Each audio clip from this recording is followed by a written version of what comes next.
நீங்கள் ஒரு மனைவியை இன்னொரு மனைவியாக மாற்ற விரும்பினால், அவர்களுக்கு அதிக வரதட்சணை கொடுத்திருந்தால், அதிலிருந்து எதையும் எடுத்துக் கொள்ளாதீர்கள். நீங்கள் அதை அநீதியாகவும் வெளிப்படையான பாவமாகவும் எடுத்துக்கொள்வீர்களா? நீங்கள் ஒருவருக்கொருவர் நெருக்கமாக இருந்து, அவர்கள் உங்களிடமிருந்து ஒரு உறுதியான உடன்படிக்கையை எடுத்துக்கொண்டால், நீங்கள் அதை எப்படி எடுத்துக்கொள்வீர்கள்? உங்கள் தந்தையர் மணந்த பெண்களை ஏற்கனவே நடந்து முடிந்ததைத் தவிர திருமணம் செய்து கொள்ளாதீர்கள். உண்மையில் அது ஒரு ஒழுக்கக்கேடாகவும் அருவருப்பாகவும் ஒரு தீய வழியாகவும் இருந்தது.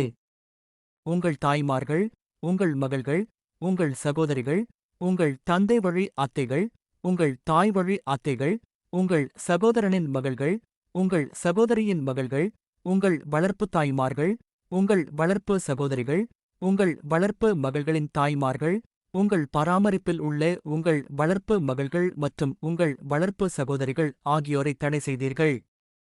ஆனால் நீங்கள் அவர்களுடன் திருமணத்தை முடிக்கவில்லை என்றால், உங்கள் மீது எந்தக் குற்றமும் இல்லை. உங்கள் பராமரிப்பில் உள்ள உங்கள் வளர்ப்பு மகன்களின் கணவர்கள் மீதும். உங்கள் சொந்த எடுப்புகள் மற்றும் 2 சகோதரிகளை நீங்கள் திருமணம் செய்து கொள்வது ஏற்கனவே நடந்து முடிந்ததைத் தவிர. நிச்சயமாக, அல்லாஹ் மன்னிப்பவன், கருணை உள்ளவன்.